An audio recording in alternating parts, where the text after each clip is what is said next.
Recently, we told you that a bill to reopen the government contained language that would effectively shut down the industrial hemp industry. Earlier this week, the bill passed and the government reopened, but the future of legalized hemp is still uncertain. But as MTN's Tim McGonigal found out, there is a path for the hemp industry to keep on growing.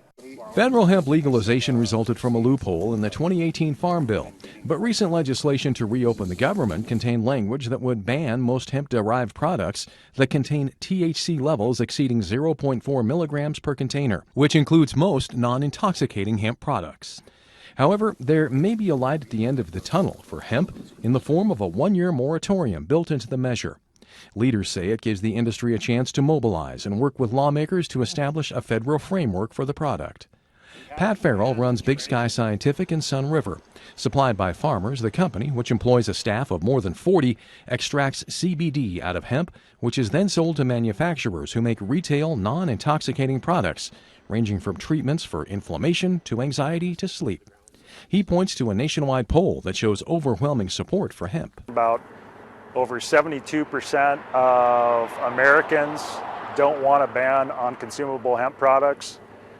It was bipartisan, it was multiracial, it was religious and non-religious, it was across different age groups, hero households with first responders, policemen, and veterans. Also at stake is the livelihood of Montana's hemp producers who, in times where commodity prices are unsteady, appreciate the diversity growing hemp provides. But to be able to put in 50 acres and have that option, and have it boost your overall farm income. I mean, 50 acres to some of these places is nothing, but it could be a big financial boost when we have $4 wheat, or we have $5 wheat in a bad year that traditional crops don't do as well. According to the U.S. Hemp Roundtable, Republican Representative Morgan Griffith of West Virginia is planning to soon introduce a bill that would replace a total ban with robust regulation of hemp products.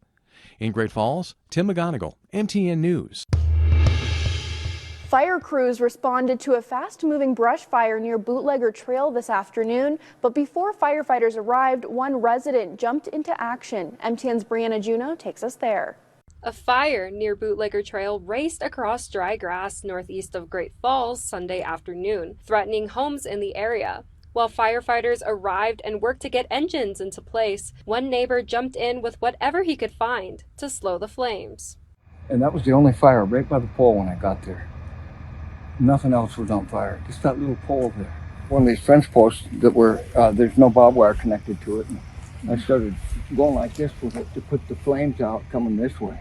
Bordner lives just above the burn area and says the fire started near a utility pole, then began racing toward a steep ravine, burning multiple telephone poles and a shed. He says crews could not reach part of the hillside, so he kept working the line himself until they could move in. They couldn't get the fire truck down there.